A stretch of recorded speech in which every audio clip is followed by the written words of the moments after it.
The invisible pulse that governs your life. While you scroll, breathe, or blink, your reality is being rewritten without your permission. And the most disturbing truth, it's not by accident. If you're feeling this already, pause, like the video, subscribe now, share this message with someone who feels stuck in cycles, and comment below. I command reality from silence. This one step connects you to the vibration we're about to uncover. There's a hidden mechanism beneath your every emotion, every energetic surge, every moment of confusion, clarity, breakthrough, and breakdown. It's not chaos. It's not random. It's rhythm. Not the kind you hear in music, but an ancient, unspoken rhythm that moves through all things. A silent pendulum that swings between joy and despair, action and collapse, vision and stagnation. And no matter how conscious, awakened, or disciplined you think you are, you're still being pulled by it, day after day. You might believe you're manifesting. You might meditate, visualize, say all the right affirmations, but deep down, you feel it, don't you? That no matter how much you climb, there's always a drop, a fall, a return to some invisible starting line you can't quite escape. This is not bad luck, it is not karma, and it is most definitely not a failure of effort. It is the signature of a law that governs this reality like gravity, quiet, relentless, and almost entirely unnoticed. The law of rhythm. Encoded into the Hermetic teachings, this principle was never meant for the masses. It was meant for those who could feel the pull of the pendulum and dared to find the still point where it breaks. Thoth, scribe, of the gods, guardian of wisdom, architect of cosmic cycles, did not write for the crowd. He spoke to the initiates, the ones who understood that true mastery does not come from control, it comes from transcendence. He taught not how to resist the pendulum, but how to rise above it, not how to force reality to obey, but how to align so fully with its rhythm that you step off the track entirely. Neutralization, that was his word. And in that one word lies a portal to a new kind of sovereignty. You've probably felt the rhythm. Think back. Ever had days when you were full of power, confidence, and purpose, only to find yourself days later in confusion, fatigue, and doubt without reason? That was the pendulum. Have you ever achieved something extraordinary, only to sabotage it or watch it crumble before you could enjoy it? That was the rhythm reclaiming its balance. Most people live their entire lives on this emotional and energetic seesaw, never understanding that the highs are not freedom and the lows are not punishment. They're just the two ends of the same ancient swing, and unless you anchor yourself in the center, you will always return to where you began. You'll evolve, collapse, succeed, and then unravel again and again until the repetition wears down your spirit. But Thoth taught that there is a hidden place within consciousness. They point so still, so centered, that the pendulum cannot reach it. A zone beyond influence, a center where creation begins, not from desire, not from reaction, but from silence. Most never find it, because most never stop long enough to even realize it exists. The world around you is designed to keep you oscillating.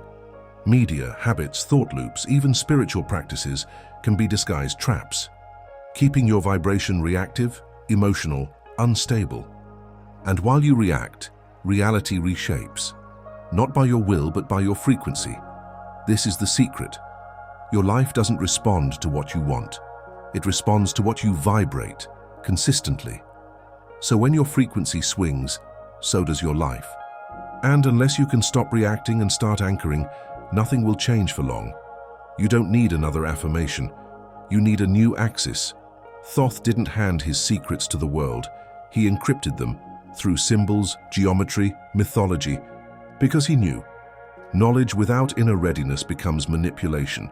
But once you're ready, the code begins to unlock, and the first symbol you must understand is this. All rhythm is ruled by degree, and where there is degree, there is freedom to step outside the range. The law of rhythm is not a prison, it's a track, and when you find the center, you step off the track. Because while rhythm governs everything in motion, there is a place where motion ends.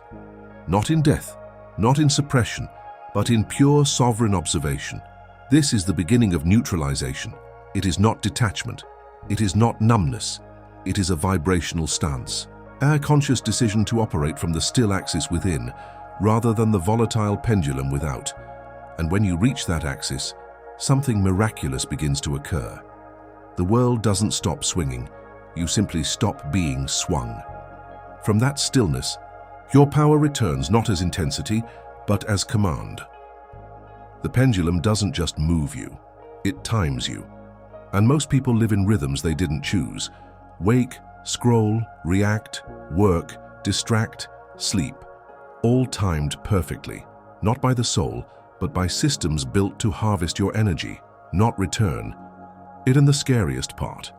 You can live decades this way and never realize you were never free. But there is a moment, rare but inevitable, when the illusion begins to crack. You feel it as frustration, burnout, emptiness, even in success.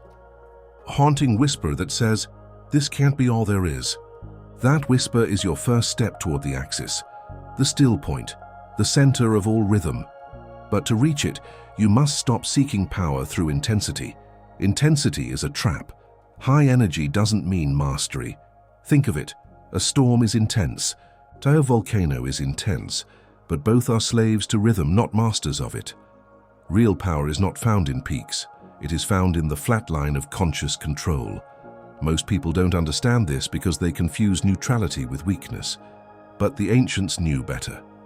In Hermetic philosophy, neutralization is a form of energetic escape velocity. It's the exact vibration that lifts you out of rhythm's grasp, not by overpowering it, but by out-vibrating it.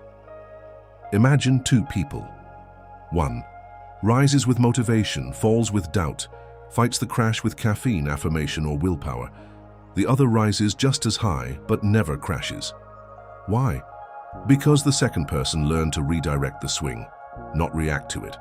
This isn't metaphor. This is energetic mechanics. Here's how it works. Observe without attachment. Every pendulum begins with momentum. Momentum feeds on your attention. When emotion surges, stop. Don't indulge it. Don't suppress it. Observe it like a waveform passing through your field. This observation is not passive. It is fierce awareness. You are not your reaction. You are the axis from which it swings. Every time you can feel a reaction and not become it, the pendulum weakens. Name the cycle. Awareness alone is powerful, but clarity is its blade. Ask yourself, what exact pattern am I repeating? When do I rise? When do I fall? What triggers the collapse? You'll find it's almost always predictable. Some fall after success because they unconsciously believe they don't deserve it. Others crash every Friday because they've tied relaxation to guilt. Others lose energy around certain people, not because of conflict, but because of unseen contracts made in silence. Once the pattern is named, the illusion begins to unravel, and you gain access to the only thing that breaks rhythm. Conscious redirection. This is the pivot point, the real alchemy.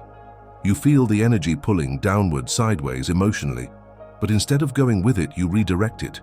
How? You ground it, you move, you breathe, you pause and shift your posture. You transmute it into something new. Creation, service, silence. Even a 5-second breath where you reclaim the steering wheel is enough to shatter the cycle. Because here's the truth. Rhythm is a law, but your awareness of the law creates a higher law.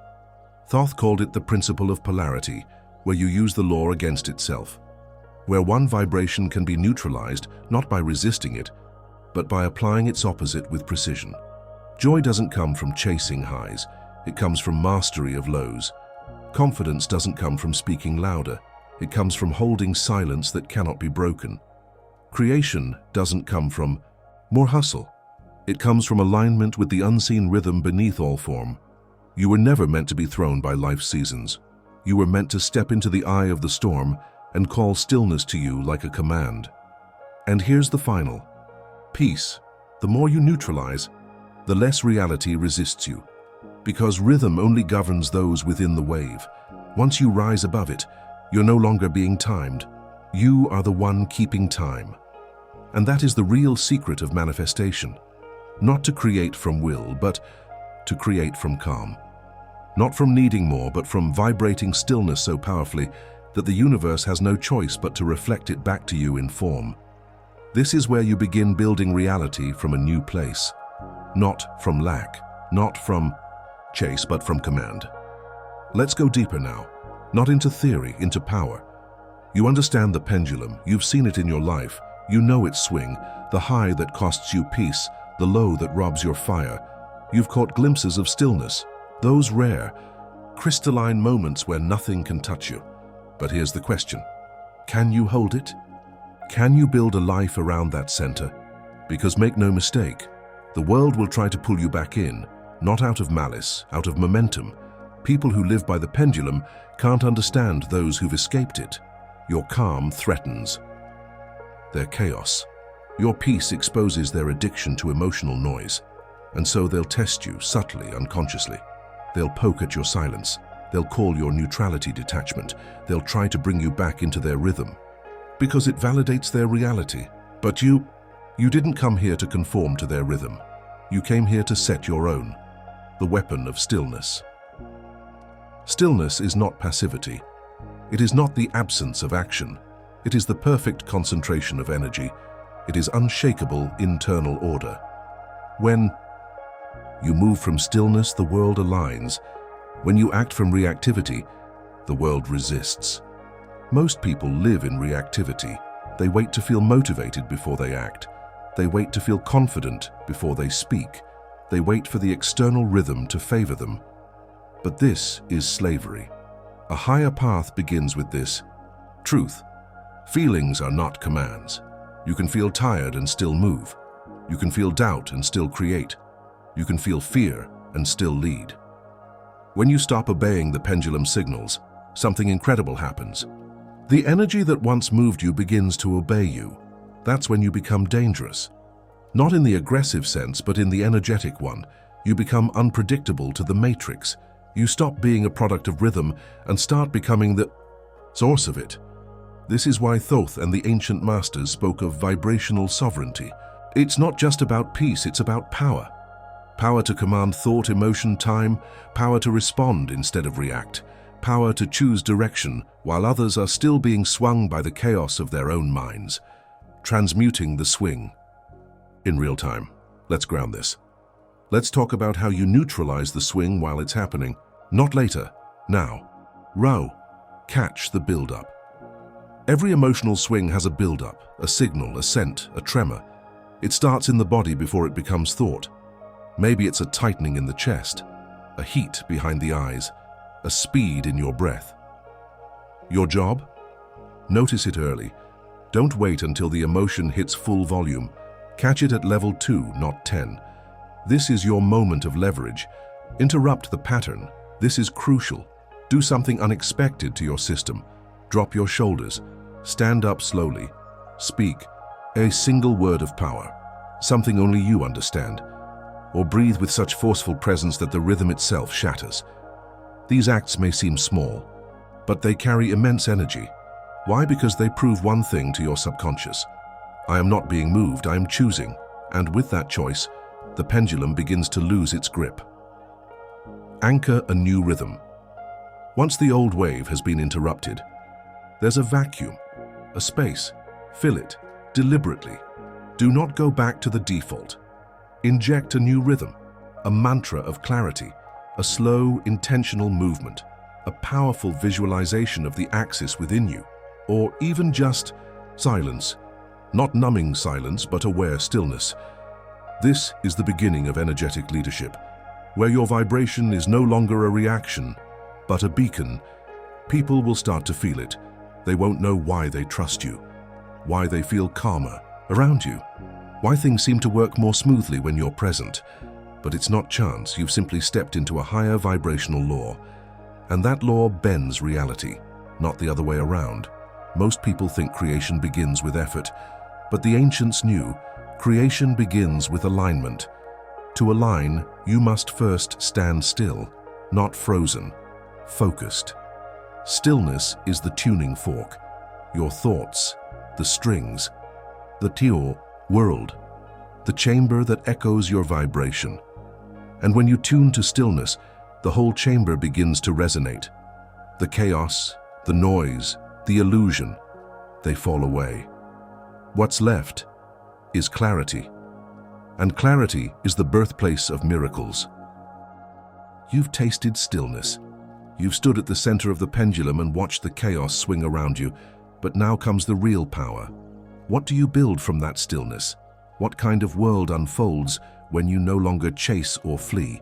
When you no longer need to control the swing because you've become the axis. This is not the end of the Hermetic path, it's the beginning of something deeper. Where once you were a fragment, now you are the whole. The new identity. Not a reaction, but a frequency. You've shed layers, illusions, addictions to highs, and attachments to lows. What remains? You, but not the you that was built from fear, validation, survival. The true you, the vibrational core that never changes, even when the world does. This is where identity becomes magnetism. Not in the modern sense of fake confidence or shallow attraction, but in the ancient sense of resonance. Everything in this universe is frequency. Every thought, emotion, object, and outcome. When your inner vibration is scattered, the world reflects that confusion. But when your vibration is focused, coherent, still, the world rearranges itself around you, not because you forced it, but because you became undeniable. This is what Thoth meant when he said, to change your circumstances, change your vibration. To change your vibration, master your rhythm. You no longer chase opportunity. You become the condition that produces opportunity. You no longer try to manifest love, peace, abundance. You embody the resonance that those things are naturally drawn to, because the universe does not give you what you want. It gives you what you are. Practical magnetism, holding the vibration. When it's hard. Now, let's be honest. This is not always easy. The world will try to pull you back. Storms will rise, people will doubt, triggers will whisper. And in those moments, you'll be tempted to fall back into rhythm, to collapse into reaction, to seek something outside of you for power. But hear this. You are not here to hold your vibration only when it's easy.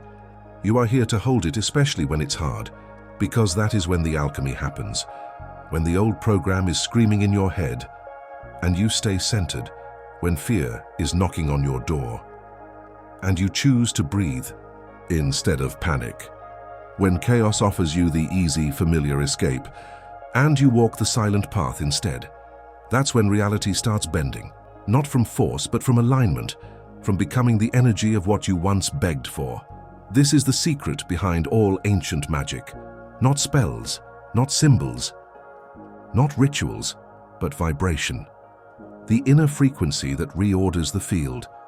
You become a living sigil, a human tuning fork, a transmitter of outcomes that used to feel impossible. Not because you learned a new trick, but because you remembered who you were before the pendulum taught you to forget. The final key. Living as the law, Thoth taught, that the highest magic is not to obey the laws, but to become them. You no longer just observe rhythm, you become the rhythm.